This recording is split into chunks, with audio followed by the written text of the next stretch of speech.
Now joining me in our Washington studios is my distinguished guest, Dawit Giorgis, Executive Director of the Africa Center for Strategic Studies, an author, former Ethiopian cabinet minister, and a United Nations executive. I have to say, of course, after a very, very long time, that I'm profoundly honored and exceedingly humbled to have the opportunity to host you one more time on Straight Talk Africa. It's always an honor to be here, Shaka, and very glad that I see you once again. And I thank you very much for inviting me. You're most welcome, sir. How have you been? Good. I'm okay. Terrific. Later in the program, we'll give you, the audience, a chance to call and talk with our guest. The number to call is 202-619-3111. US country code is 1. Well, you heard him. You heard Dr. Adeshina. He talks very interestingly about how it is more than 138 years ago when this great American Thomas Edison invented the electric bulb, and yet, for the most part on the continent, we simply cannot light it. Yeah. Why? It's very interesting to hear him state some uplifting figures that don't actually relate to the realities on the ground. His first statement is that Africa is the fastest growing economy. It's growing really much faster than Europe and Asia. But his stark statements about light energy, for example, in Africa, so many millions of people denied of the basic utility like light, and so that shows that the serious contradiction between what the World Bank, Africa Development Bank, the IMF say and what we see actually on the ground. Realities on the ground is, I feel that there is a lot happening, but Africa is moving more or less either stagnant economy or is moving backwards rather than forward. That's what we see on the reality. It's not only in the energy sector, but in all other sectors, Africa is not doing at all. The figures might say something else. The figures are calculated in a system which is not related to the situation on the ground. So do you agree with some critics, in fact, who have been saying that when you hear some of these intellectuals, some of these top executives talking about statistics, these are measurements that hardly reflect, for example, the neighborhoods in which people live, or hardly, in fact, reflect the stomachs of the people themselves? Absolutely, Shaka. It does not reflect the realities on the ground. Like the president was referring to Africa. Which Africa is he talking about? Let's see, which Africa are we talking about? If we see Africa now from east to west, the entire belt of Africa is in turmoil, instability, insecurity. And you can't say much about Africa, sub-Sahara, except those countries in Southern Africa. Most of North Africa and all the West African countries have severe problems of either governance or security. So in the absence of proper governance and security, development cannot take place. The largest economy in Africa is his country, the president's country, Nigeria. Can you imagine Nigeria, the largest oil producing country, but now people queuing for oil, people queuing for the basic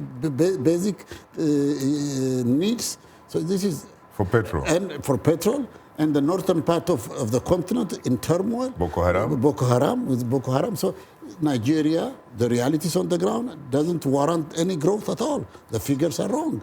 He talked about East Africa. What we're talking about East Africa is Sudan. Sudan, North and South Sudan are in turmoil. South Sudan is more or less in a failed state. Somalia is a failed state. Djibouti is a small country. We cannot talk about that. It's only Ethiopia we're talking about. Ethiopia is an economy which is not based on anything, on export or manufacturing. It's mostly aid, grant money that's been circulating in Ethiopia, except Ethiopia, which is also a manipulative figure, because if you see Ethiopia, right at this moment, 15 million people are hungry. We need assistance for the 15 million people now. If Ethiopia was really the fastest growing economy, it should have fed itself. It did not feed itself. Nigeria is not feeding itself. So all these things does not add up. It doesn't add up. There is some problem. Either the figures are manipulated, exaggerated, or there must be a new way of measuring the level of development in Africa. Let's talk about your country of Ethiopia. You just mentioned that more than 15 million human beings are hungry. And yet, you do have a situation where the government has attracted investors who have in fact come and invested in producing flowers. Yeah. In fact, I think Ethiopia is the largest, country that produces roses. Yeah. How come some African governments really, for some strange reason, have their priorities upside down? Absolutely. You know better, Shaka, we have our priorities upside down. Is it flower that needs to come to the priority or food for the people? So, yes, there are, because of this land grabbing now, there are many countries in the Gulf area and from Asia and in many wealthy people and wealthy companies now are grabbing land in Ethiopia. They are growing food, but the food is not consumed internally. It's food for export. That's also a screwed up priority. That's priority. But what we need is people, government, producing country internally to feed its own people. That's not what's happening. Ethiopia is more or less a fertile country, a country which has reasonable rain. It's not an arid country. It is, yes, highly populated. Of course, the source of the Blue Nile. The source of the Blue Nile and lots of water. And you see, if you go to Ethiopia, and I'm quite sure you have been there, if you go now, you see the same agricultural technology that Ethiopians have been using 100 years ago. Still the oxen and the plow, and that's what we have. So the agricultural technology has not changed. The agricultural inputs have not really increased a lot. And there is some problem with the land distribution also, but that's basic problems that are hindering countries like Ethiopia to feed themselves. What about the Great Lakes region? He, of course, talked about energy. And you know as well as I do that you have this great Inga Dam, for example, yes, in the Democratic Republic of Congo. Yeah. I have been told by experts that, in fact, that dam has the capacity, the ability to light the entire continent. Absolutely. That's How come nothing is coming out of that region? Again, the problem of the Congo, there is on the part of the people, there is a willingness, and the new government has a lot of attempt to really change the economy, to improve the economy. But the problem of Congo has been haunted by security problems since independence. It's got 9 neighbors, 9 of them, most of them have got problems of security, and the spillover has all the time affected Congo, and the internal stability is not yet solid. So that is, Congo has the largest resource in Africa in terms of water, the amount of arable land it has. You name it. You name it, Congo has it. God gave everything to Congo except stability. And the most important factor now that's holding Congo back is stable government, a stable society, and good relationship with its neighbors. Joseph Kabila has been president in that country since, of course, the assassination of his father back in 2001. How come he has not been able to deliver on that?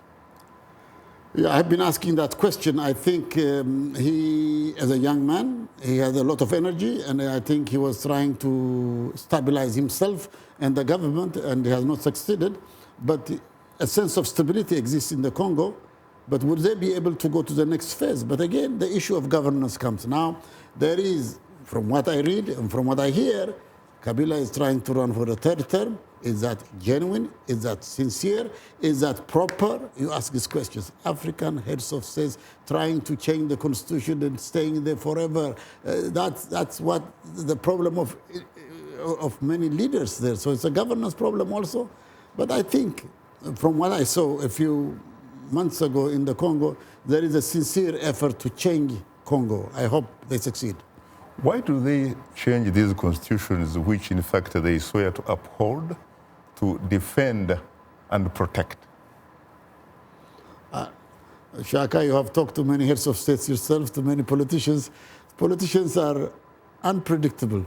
When you talk to them on a personal level, they give you a very different story. But then they get to the power, the whole power, their personality complete change.